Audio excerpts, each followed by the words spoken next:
We talked about Jared Goff earlier. Now this is a little bit different because he got the LA Rams to the Super Bowl, and I don't know if I'm ready to say he's going to be the next Pat Mahomes.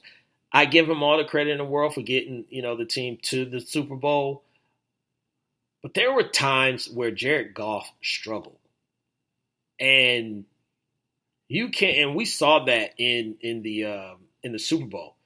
It seems like he really didn't know where to go. I saw things, just doing stuff uncharacteristically, like not getting rid of the ball and taking an unnecessary sack. He's out of the pocket. You can throw it away, but for whatever reason, you don't throw it away and you take the sack. And it seems like maybe he was overwhelmed a little bit in that Super Bowl, and it could just be because of Bill Belichick. I mean, he does a good job on defense, and Flores, who is now the head coach for Miami, he was the orchestrator in that as well. So it just could be they had his number, but he's going to have to be a guy that if Todd Gurley is not going to be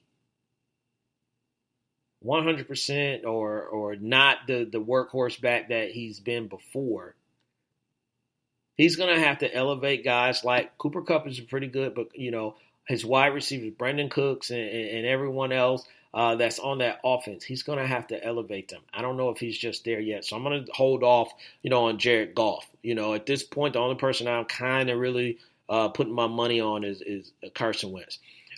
Next is Baker Mayfield. Baker Mayfield, you would say he doesn't have any room to let people down, but he still is in year 2. You got to think he still is going to go through some type of not wall, but sophomore slump, if you will. And then here's the other thing: is that you go from it's one thing to be the number 1 overall pick, but it's another thing to be the number 1 overall pick for the Cleveland Browns. No one put any expectations on the Cleveland Browns except me and Kevin Gray. I mean, we were out there talking about they were going to make the playoffs. Now, I kind of backed off of that just a little bit, but I still was believing in saying that, the Cleveland Browns were on their way and telling people you need to pay attention. And when he got out there, he was producing. And now with the additions that they got, especially Odell Beckham, now this team is in the running to win a division. People are saying, that Cleveland fans are probably thinking Super Bowl, but a lot of people are thinking that, this team is going to be a problem. So I will say this, that I think that will be a challenge for Baker Mayfield that was not a challenge for Patrick Mahomes. Pat Mahomes' challenge was he's coming off following a guy like Alex Smith, who got his team to the playoffs, who was a very, very good quarterback, and trying to follow that up. Baker Mayfield when Pat Mahomes came in that next year, people were just like, what are you going to get with Pat Mahomes? Are you going to get, a guy that's better than Alex Smith? Are you going to get a guy, that it's going to, how much time is it going to take for him to catch on? And then he just exploded.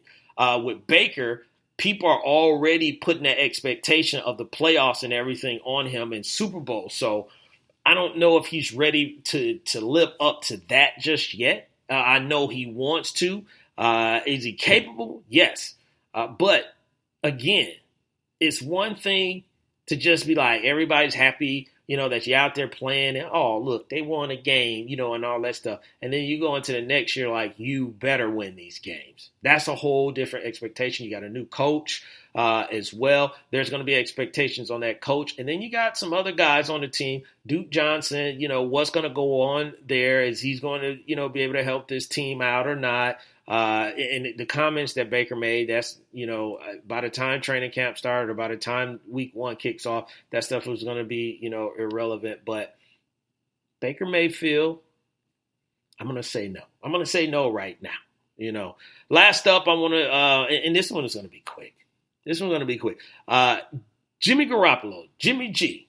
And I'm going to say no. And it's the real reason I'm going to say no is that it's such a small sample size. And I know Pat Mahomes only played one game, and Jimmy was the unquestioned starter for the 49ers until he went down with an injury that shortened his season. But we really haven't seen anything from Jimmy Garoppolo. So and he's coming off an injury. So I think it's still going to take him a year to get over that injury. Maybe we see, the jump, the following year. But I'm not ready to put Jimmy G in that category just yet. All these other guys that's been out there, they've played a lot more NFL games than Jimmy Garoppolo. So that is why I'm going to leave them off. So I guess the only real person that I think could make that jump possibly this year is going to be Carson Wentz. So we'll see, what happens when the season starts and see if they can get the job done. You listen to the Wait a Minute Show with your man, Jelani JB Bodie, and we are talking sports. And I tell you what, let's take another break. And then we'll come back. We'll get back into the NBA talk. We'll talk about free agency, Anthony Davis, and the Boston Celtics. I didn't mention that earlier, but yeah, I want to talk about the Boston Celtics as well. And then we will get to the Big L Award at the end of the show. So, Lopan, get ready. I'm going to tell you to hit the button, and then we'll be back after these words. You can hit the button now, Lopan. All music artists, lend me your ear. Looking for that hot beat to make your next hit? Go to FaroJaroMusic.com. Tired of paying for overpriced studio time for mediocre beats? Go to FaroJaroMusic.com. FaroJaroMusic.com offers industry-quality hip-hop, trap, R&B, and pop beats that will take your creativity to the next level. We know it's hard to find dope beats out there, so don't waste any more time searching YouTube for whack beat-selling websites. Go to FaroJaroMusic.com today to cop the beat for your next hit. Mixing and mastering services available too. Once again, go to FaroJaroMusic.com. That's FaroJaroMusic.com for the hottest beats in the game.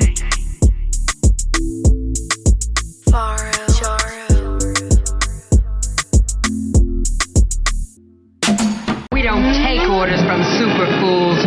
We give them. Give it to you. Any and all resistance will crumble. Nonsense. There's never been a threat Squad couldn't handle.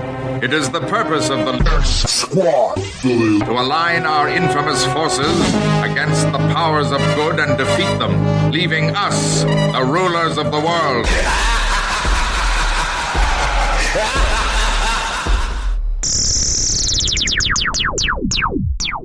Yo, what's good? This is Trey Frazier. This is the Barbershop Sports Talk Podcast. Sure. Make sure y'all tune in to us every Tuesday night, 7 o'clock to 9 o'clock p.m. Eastern Time. Squad Network, the future of radio.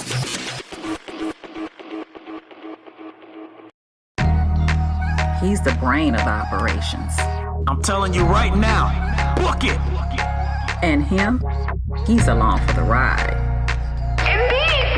But together, they bring you sports like you've never heard before. The Wait a Minute Show, a new way of discussing today's trending sports topics. And now, back to the show with your host, Jelani JB Bodie.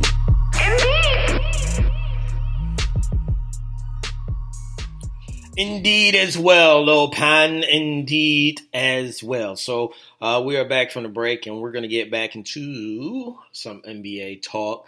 And the first thing I want to touch base on is free agency. So free agency doesn't kick off until July 6th, but there are a lot of moves that are being made in preparation for free agency. There are trades being made. There's, tentative agreements.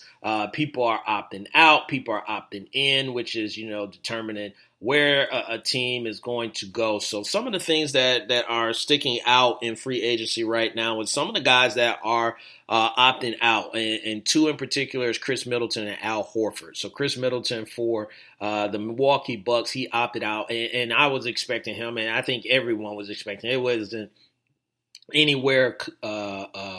You would have to be crazy if you thought Chris Middleton was not going to opt out and was just going to opt in to the last year. So he's declined his option, which would have been $13 a little bit over $13 million. Now, this guy's coming off an all-star appearance, and he is a key cog for the Milwaukee Bucks. So trust me, he is definitely going to get paid more than $13 million. He's probably going to double that at least with his new contract. So that makes sense. And the biggest thing is that can the Milwaukee Bucks re-sign him, or will he go somewhere else and play for another team?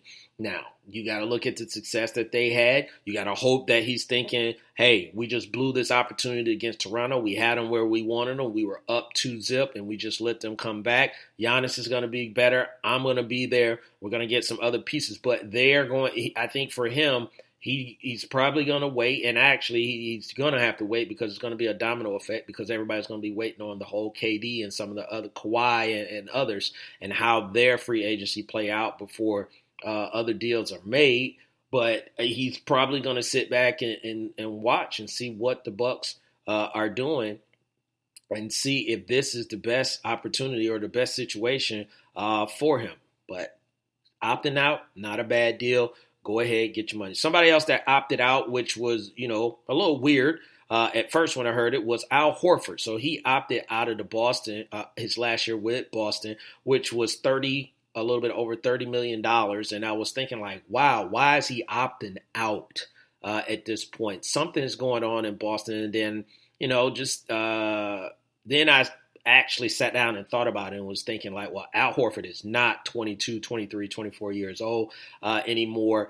He's probably looking at trying to get one last decent contract. And if he played this year out coming up and he's making $30 million and he's nowhere near what, he might where he would want to be, then he'll be back in the free agency and people will be lowballing him. So he's just thinking, I get out a year ahead of this thing. Maybe I take a little bit less, but over a longer time. So I still get my money, that I want. I stay in Boston.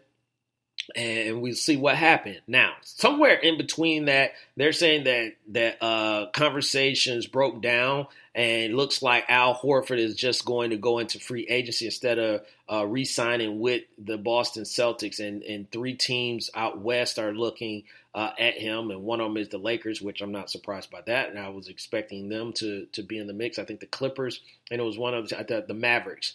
If I remember correctly, that we're looking at him as possibly getting his services for their team.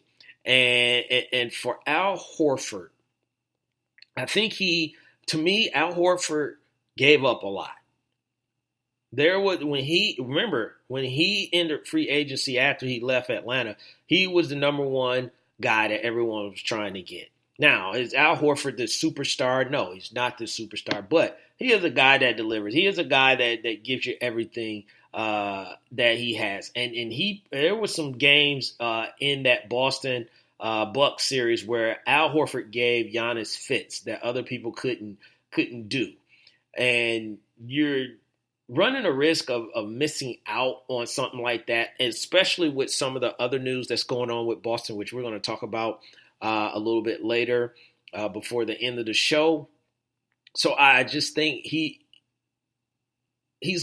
should be a priority, but he won't be a priority, I think, because of his age, where he's at, and what they're trying to do. They're trying to, get this youth movement with guys like Jaylen Brown and Jason Tatum.